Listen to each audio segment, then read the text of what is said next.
Good day.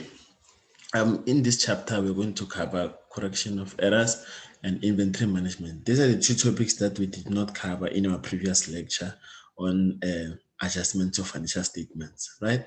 So we're going to cover this one so that we can complete the syllabus in relation to adjustments. Let's just get to it. Firstly, let me increase the screen so that it can be clear from the side. Right, so errors. What are errors? Errors is an incorrect treatment of recording of a certain transaction. That is, if it's not corrected, it will make the financial statements to be misleading. The common error could be due to typing an incorrect figure or passing a journal entry to an incorrect account, right? So errors are usually identified if good internal controls are in place in a company, such as independent reviews, etc. This is going to be covered in later chapters when we cover the difference between internal audit and an external audit, right? So I'll get into an example for typing error. Say a bookkeeper recorded a credit sale of 54,800, then the senior accountant identified that the amount paid an invoice being 58,400. So this was identified through independent reviews by senior personnel, right?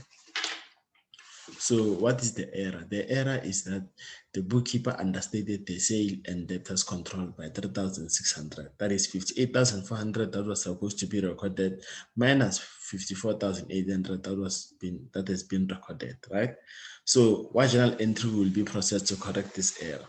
Remember, the sale, it was a credit sale, right? So it means your debtors control need to be increased. So debtors control is going to be increased on your debit side because it's an asset. So it's going to be increased by 3,600. Sales is an income, it increase where on your credit side. So it's very important for you to identify where a certain account increases, and this depends on the type or the element type. And is it an asset, is it a liability, or is it an expense or an income? Remember, assets increase where debit side and they decrease on the credit side. Liabilities increase credit side, decrease on the debit side. Incomes increase on your credit side, and your expenses increase on your debit side, right? So your narration is going to be the correction of an error or incorrect invoice amount. Right. So example 2, this is another example of errors. So the other one is incorrect journal entry process. Right. Say here you say what happened is a company, a bank statement disclosed a deposit of 4,000, referenced customer A. Right. Then on investigation, it was identified that this amount relates to a debt that was previously written off. Right. Then the bookkeeper credited the amount to debtors control. Right. So what's an error? As what has been done first. You ask yourself, what did the bookkeeper do, so that you can be able to identify whatever they did, is it correct or is it not? If it's incorrect, then it means it's an error. Then we say the bookkeeper decreased debtors control and debited bank. Remember, when you decrease the debtors control, it means you credited it, right? So what should have been done? They should have recorded bad debts recovered. Remember, we said that bad debt recovered is when previously the company written off the debtor as a bad debt. Then now the debtor came back and say, no, I have money, I'm here to pay back. So that should have been an income or other income called bad debt recovered. So they should have recorded bad debt recovered and not decreased the debtor's control, because the debt was not longer there, it was already written off, right? Then it debited bank. So that's correct.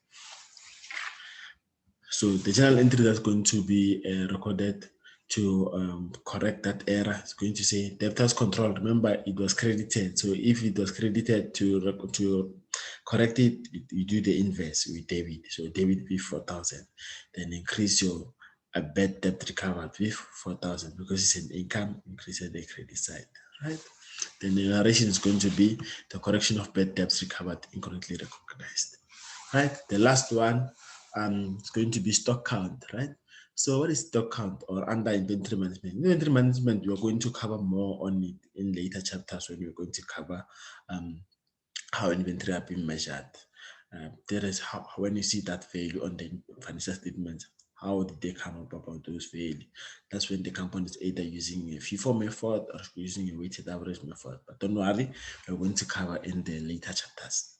So the stock count, what is the stock count? a stock count is an internal control measure. Remember, internal control, the whole aim is to address a certain risk. So there has to be a risk, then we put something that responds to that risk. It's called an internal control. So it's an internal control measure that is put in place to safeguard, meaning to make sure that something is not put in a disadvantaged position.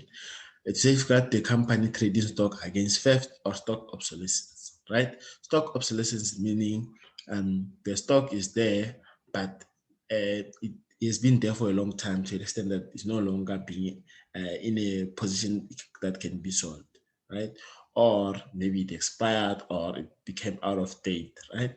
Um, say maybe a company was selling softwares, then now it's been having a Windows XP. No one uses Windows XP now. People are using Windows 10, right? Something like those lines. That's the example of a stock obsolescence. So how it's done is that there's a record sheet that is completed to achieve this purpose. So in that record sheet, they say this is the quantity and this is the value of the quantity. So all those stock sheets that have been done, they sum them up, means they add them up, then it gives them the total, right?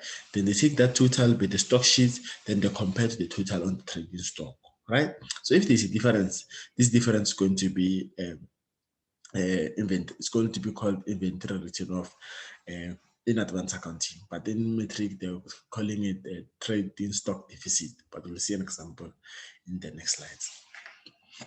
Let's say a company physical stock count that's at 31 December 2021. That is the end of the financial year.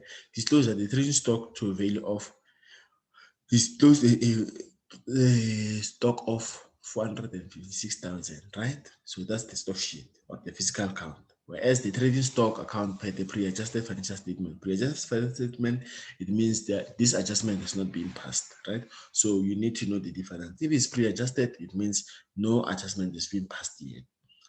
If it's post adjustment, then it means the adjustment is being passed. But for your purposes, just know that pre-adjustment is so that you need to process it in general to account for the adjustment, right? Then we were told that the value of stock is 490. So on the floor, you say 456,000. On the books, you say 490. So there's a difference there, right? Then that difference is going to be 34,000. Then it's going to be debit trading stock deficit. That's an expense.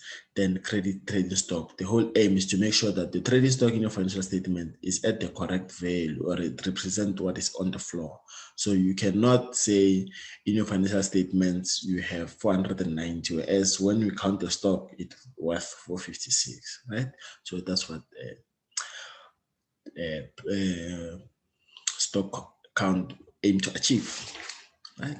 So in the next video, we're going to cover an exam paper. The one that we're going to cover is going to be June 2019, and we're going to cover all the topics that have been done to date. So far, we've done plus minus 6 videos, and we've covered, I think, plus minus 80% of the term 1 materials. Yeah.